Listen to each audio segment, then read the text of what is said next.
Hi ladies, welcome back to Bernina Club. This is our first class for 2014 and we're going to have a bit of fun this year with all our feet and stitches on our sewing machine. Now Bernina have got a wonderful book that they show you a little bit how to make on the internet. I'm going to be showing you in a lot more detail, and it's called the Foot Book. And what you're going to be doing is you're going to be doing pages of samples of all the ways you can use your standard sewing feet that come with your sewing machine, and I'm also going to be showing you ways that you can use extra feet that come with Bernina sewing machines as well. So I've produced my start of my book, and I have done it in this way called the Foot Book, and I've embroidered the word Foot Book, and I have used an old little measure that I had with Bernina, and I've done lots and lots of stitching on my machine. So I'm going to show you how to make this page today. It's very, very simple, and we're going to start by using a product called acrylic felt. Now there are different types of felts that you can get. The acrylic felt will not ever look anything other than really, really nice and flat. The wool felt would leave bobbles on here after people handled it a while, but the acrylic felt never does that. So it's a very, very good product to use. It comes in many, many colours, and it is only $19 a metre, so it's a good product. The wool felt, however, is about $30 a metre. So this is a good one for craft projects. There are other felts you can get. We've just started stocking bamboo felt, but this felt I think still is very reasonable, and it's very good for this project. Now you can make your book any size you like. I'm going to be making a couple of books, so I've done a smaller book here, about 8-inch square I suppose, and this book that I'm doing here is a 12.5-inch square. So you want to start by doing stitching on your square of felt. It's going to shrink up a very small amount when you have stitched it all, so you're going to start by stitching it first. Now on the machine I've actually decided I'm going to use a metallic thread. So because I'm using metallic thread, I need to put the correct needle in, and the needle I'm using is a metafull needle. Now this has got an eye that's 3 times the size of an ordinary needle, and it's going to stop the thread from shredding. Alright, so when you use metallic thread, the first thing I would say to you, make sure you've got the metafull needle, or if you don't have a metafull needle, at least a top stitching needle, because that also has a longer eye. The next thing I want you to do is to completely clean your machine out.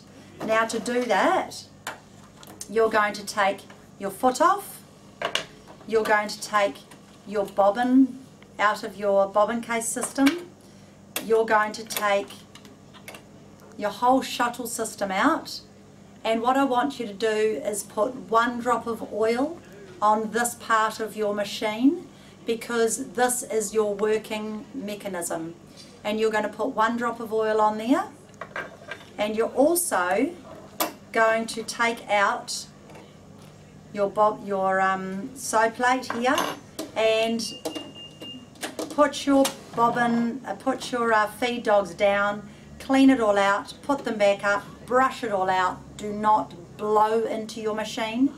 When you have finished cleaning it out, you're going to drop your feed dogs down, pop your sew plate back on, drop of oil on here, put your bobbin case system all back together, and what you've now done is made your life so much easier, because with metallic thread, if you've got a dirty machine, a dry machine, it won't like it.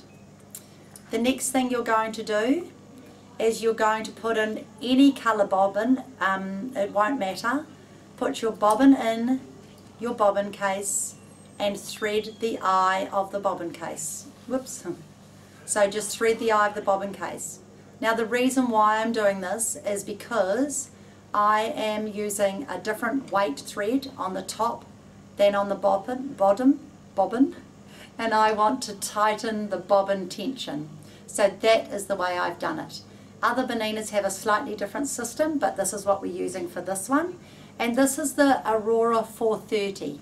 So the machines that are going to work exactly the same, right from the 830 first Bernina that we have, and up to all of our machines except for our 7 series and our 8 series work the same. Some of the other machines that are a little bit different are the 180, the 200 and the 730. But you know what bobbin case system you've got and you'll know how to tighten it. Alright, so that's what we're going to do. Then you just cut your thread, put your sew table back on, and you're just using your standard number 1 foot. Alright, nothing fancy. We're using straight sewing and our standard number 1 foot. I'll just take that off for a minute because you don't need that in front of me. So number 1 foot.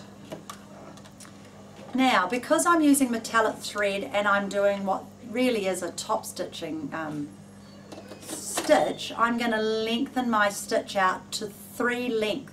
So it's making a longer stitch. It'll make it quicker for me to do my work because it does not have to be by any means perfect. So I've put it on 3 length. And I'm going to move my needle position 3 clicks to the left because I want uneven rows of stitching. I don't want them all exactly the same. So I am going to put my needle stop down function on, and by hearing that noise I don't think I put my shuttle system in right. You can usually hear it when it's in right, and I don't think it was, so I'm going to re-put that in. And that would have been a little bit disastrous. You can hear straight away. So pop that back in. You learn the sounds of your machine. Just make sure everything's threaded right. Again, cut your thread and close your bobbin door. If you don't close your bobbin door, your machine may be set to read that your bobbin door hasn't been closed, and it's going to stop you from sewing anyway. So I've got my needle position 3 clicks to the left, and I've got my needle stop down function on. And I am just running my sewing foot along the raw edge of my fabric. You don't have to use felt if you don't want. You could use a ordinary fabric and have it interfaced. Then I'm just lifting my work up with my knee control, turning my work around, and I'm using the edge of my foot here now up against my first row of stitching. So this is going to give me a wide straight stitch and then a narrow straight stitch. So they're going to be closer together every second run, and then they're going to be further apart. Now I will stop actually with my needle up because I'm going to want it to stop up at every end. So just sew down, and by no means is this supposed to be even. The whole idea of this is that it's uneven rows and it's giving you a base fabric. You are not wanting to have them nice and even, because I'm actually just making a fabric out of the felt at the end of the day. So just sew, lift, turn. You can see what a blessing it is to have a knee control, because I can just whip it up and turn it around, and both hands are free to turn my work. So you can see it's very, very quick. So I do the same front and back. I do the same stitching just for a bit of fun, and I won't do it all, but I'll show you how nice it looks with the variegated metallic thread. It's a bit of fun. So you can have any colour felt you like. I'm doing red and black for my books, because as I have a lot of feet, I'm going to probably have to make 3 books. Alright, I'm going to stop it there because you don't need to watch me sewing rows and rows of stitching. And there you can see, oh, we'll turn it that way. There you can see I have got lots of rows of stitching. They're not straight and they're not meant to be straight. They are just forming a base for my book, so they're a base of my fabric. So that's what it looks like on the red felt. And then I've got a piece of black felt here that I'm working on, this one here. And I'll just do a couple more rows and show you what it looks like on the black felt. It's very, very effective because the black shows up the metallic thread. It's quite different. So again, just row upon row, of stitching. And then I can just press those little wrinkles out that you get from your fabric, and that's what it looks like on the black felt. So you can see how effective it is, and it's only forming a base for my design. Alright, so this one's a slightly bigger book, and this one's going to be a slightly smaller book, and you can make it any size you like. So step number 1 is you're going to cover your base fabric with stitching. Alright, now I want to find my bits. Now I want to make my central piece that is going to form the base of my foot book. Alright, so I'm going to make this piece here. Now this has been done with what's called cross hatching. Now if you don't know what cross hatching is, it's when you sew all one way straight stitching and then you sew all the other way with straight stitching, and they cross over each other, and that's what they call it.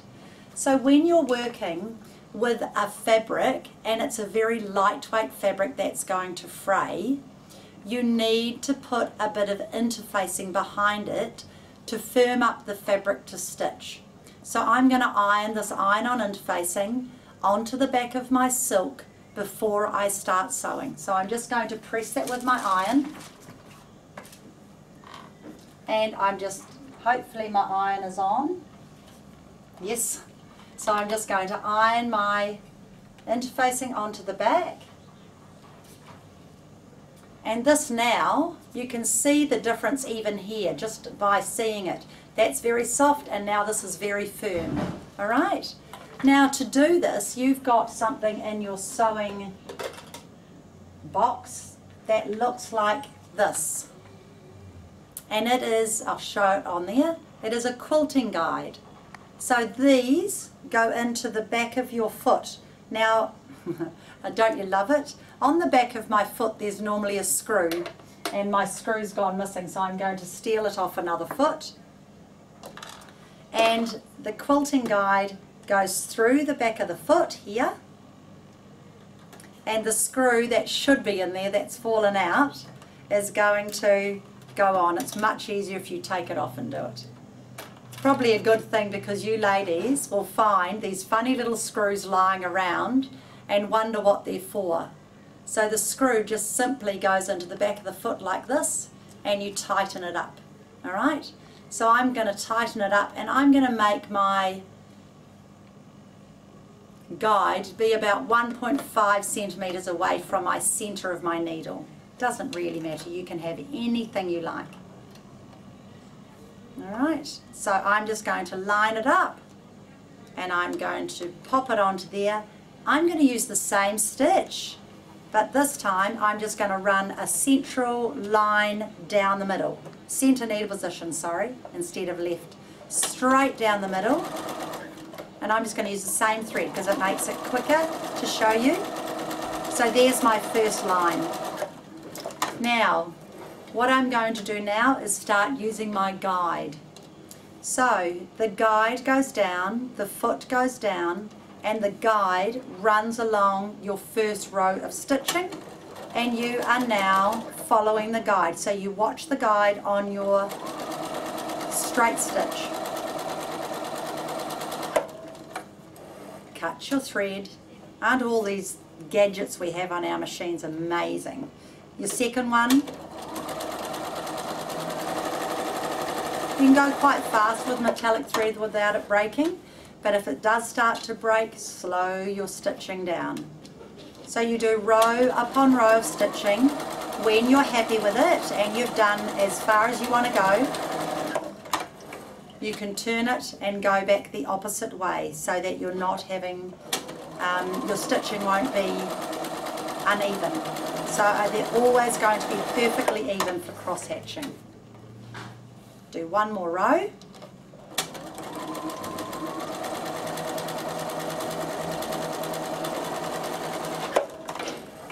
Now here comes the cross hatching part. I am going to do one row diagonally down the centre, vertically down the centre. So it's going vertical down here, once I've done the first row, I put my quilting guide down and I do my next rows. And I've done 1, 2, 3, 4, 5, 6 on the first run. So I might do 3 one way and 3 the other way. So I think I might cut this one into a circle instead of a square.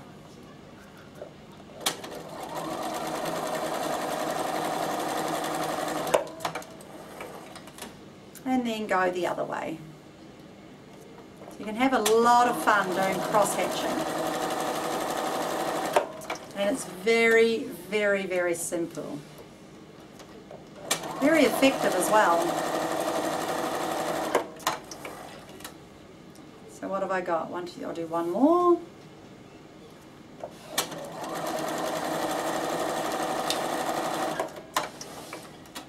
And there you have your cross hatching done. You can keep on going if you like. So I'm going to utilize the central part of my stitching. So I've decided instead of doing a square for my next book, I'm going to do a circle. So what I'm going to eventually want to do is to fuse the circle onto my front page. So I'm now going to iron a fusible web onto the back of this, and I want to show you a new product we have. And it's this product here, and it's called Thermafix. Very, very hard to see, but you will see it shortly. Oh, here we are. Here's my little piece. So this is Thermafix. It is an iron-on, double-sided fusible web, very much the same as Vlisafix and Steamer Seam, but it's an in-between weight of the two. This is Vlisafix here, and this is a very old one to show you how easily it comes off the paper. All right? So lovely lightweight one. I love Vlisafix, but for this job I want to use a firmer fusible web. So I'm going to iron on the shiny side onto the back of my work. Alright, so I'm just going to iron the Thermagaze onto the back of my work like this, and I am going to cut this into a circle. So I'm very, very lucky that I have got a very, very good product, gadget, to use, and this is called an easy circle cut. It looks like this, and it has a special little cutter that can actually, if I bring it this way, that can actually go right through and cut through these splits, because all of these are cut. It's wonderful. So the easy circle cut and the easy circle cutter. When I follow my solid black line and put my fabric on the fold, it's going to give me a true circle. If I follow the bottom dotted line, that means I'm going to join two colours together or seam it. So I'm going to follow the solid line, and I'm going to fold, close that. I'm going to fold this in half like this, and I'm going to cut a circle. Fold this in half, lay my circle cutter on here, and I'm going to do a 4-inch cut. Alright, and it doesn't have to be square with my lines if I don't want. So I can do right up to a 5-inch. So I'm going to stand up because you need to put your weight onto it. Open up your cutter, and you're simply going to push right down, go all the way around right to the other side, and you've got a cut. There we are. So when you see the back of this, you can tell it's still got the nice firm paper on. There is the front of my circle, and now I'm going to peel this off. Now I've left a little bit so you can see it's easy to peel off, but what I do is I just score the back with a pin. I've shown you this before, and just peel it off this way. Nice and easy. Now the beauty about this product also is that it's very sticky, but not too sticky to glug up your needles too much, but you can stick it anywhere. So I've got a couple here to show you. I've done a heart, and I've done another little circle, and they can be stuck anywhere. Now the beauty of it on your book, where's a bit of felt? Say this was all stitched for you. The beauty of it is you can put your circle on, you can add another circle to it, you can get it how you want it before you have to heat set it. So I can take this off and I can pop it right in the middle if I want, or I can take this one off, pop that one under there, pop that onto there, and that's what I can do for my front of my book. So I love the fact that this can be picked up and moved anywhere. I might have one of those on there. So once you have positioned it, once you ironed it, it is not going to go anywhere. Okay, so that was the second step to my book. I've done my straight sewing. I have ironed on my piece of silk. Then I have used the mending stitch all the way around there. Now the reason why I did that is because I wanted to fray out these edges. By using the mending stitch, the serpentine stitch, it's strong enough to stop it from ever fraying again. Then I have written these out on my embroidery machine. You could draw them, you could paint them, you can do anything you like, and I have just stitched them on, and then I've sewn on a button, which I'm going to show you shortly. So it's a very simple, easy thing to do. The next thing you do is you iron on a backing fabric. So I'm going to show you how to do that now. With your fusible webbings, you are better to use a lightweight webbing for the next step because you don't need this firm one. Okay, I'll just take my little circle off. So for the next step, I want to get a bit of fabric that's going to line the back of my book. So I'm going to use my old Blizer Fix that's falling off its paper, and I'm going to iron it onto the back of my fabric.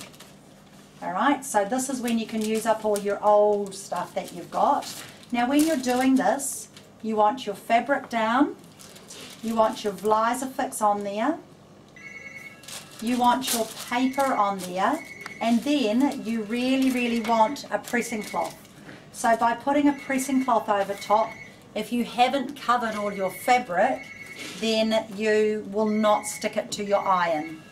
Alright, so you just iron your interfacing, your Blizer Fix onto the back. Alright, and once you have done that, you will peel off your paper, and that will be ironed onto the back of here. Alright, so these need to end up exactly the same size. Now your next step is, because it's going to be a book that you're going to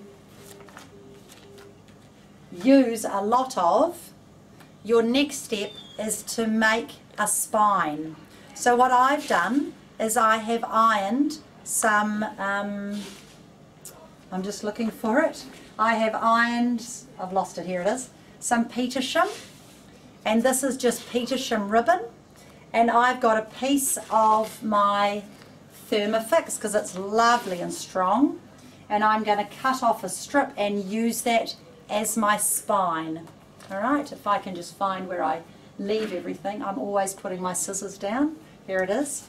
So what I do is I just cut a piece of Thermafix, or you can use Blizer Fix because you are going to stitch it, and I iron this onto the back of my Petersham.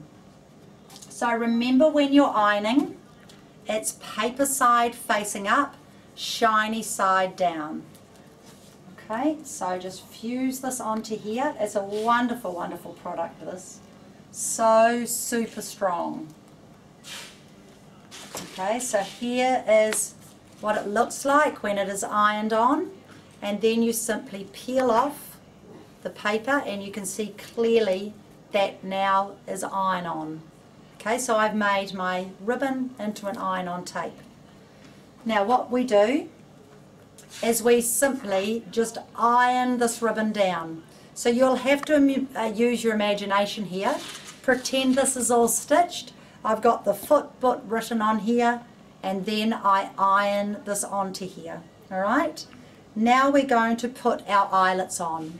So you would have 3 layers. Alright? This one, your fabric, and your Vlisafix all fused together. So I've done 2 rows on here because I would actually want to have this bound first, and because I'm teaching I don't have time to do my binding, so I really want to show you how you put these eyelets in. So I'm going to do that now. So I want my eyelets to be the same distance apart, so I'm just going to fold this and put a mark over here for my other eyelet. Just put a pin there so I know where to cut it. Alright, so what do we need for eyelet making?